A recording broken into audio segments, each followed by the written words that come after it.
প্রত্যেককে একদম উচিত শিক্ষা দিয়ে তারপর ছাড়বো। একাত্তরটা গুলি করেছিল, আপনার বাংলাদেশে কোনো ভয় নাই।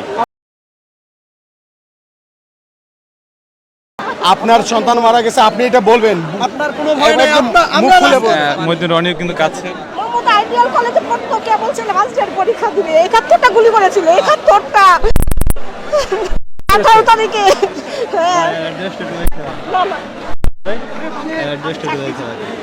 আপনি চিন্তা করেন না, চাকরিজীবী এখন আর বাংলাদেশে কোনো ভয় নাই।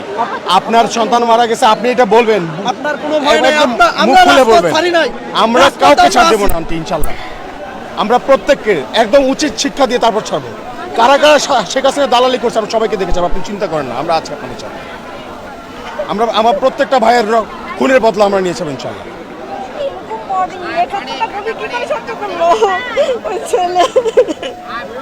আবার আমার মেয়েটাও নামছিল রবিবারে, এগুলো মানে ফাটাই ফেলছে আমি লিখে ছেলে মেয়ে।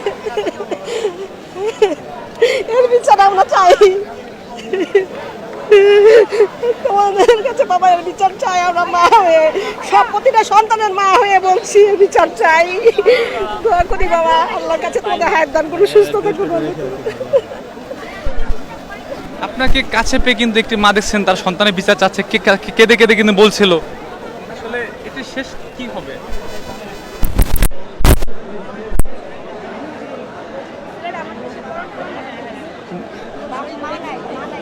দেখছেন মইদুর রনিও কিন্তু কাছে। আমাদের ভাইদের রক্ত আমরা বৃথা যেতে দেবো না।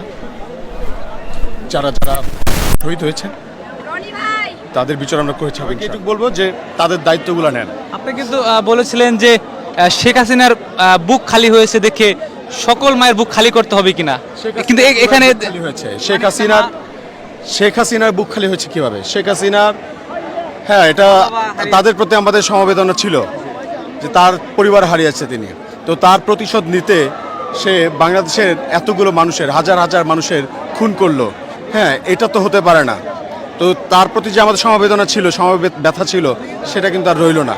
তো তাকেও এই বিচারের আওতায় আনতে হবে। সে যেখানেই থাকুক কেন, ইন্টারপোলের মাধ্যমে হলেও আমরা তাকে দেশে এনে তারপর তার বিচার নিশ্চিত করবো ইনশাল্লাহ। একদম শেষ বয়স পর্যন্ত, সে যতটুকু বয়স থাকবে তার যারা সহযোগিতা করেছে এই কাজে, তারাও যারা আছে তাদেরকে এনে দেশে তারপর তাদেরকে বিচার করবো ইনশাল্লাহ।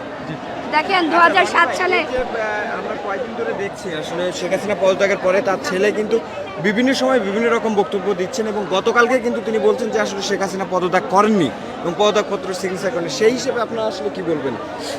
দেখেন, শেখ হাসিনা যেমন কপট, ভণ্ড, প্রতারক, তার ছেলে তো ঠিক তারই মতোই হবে।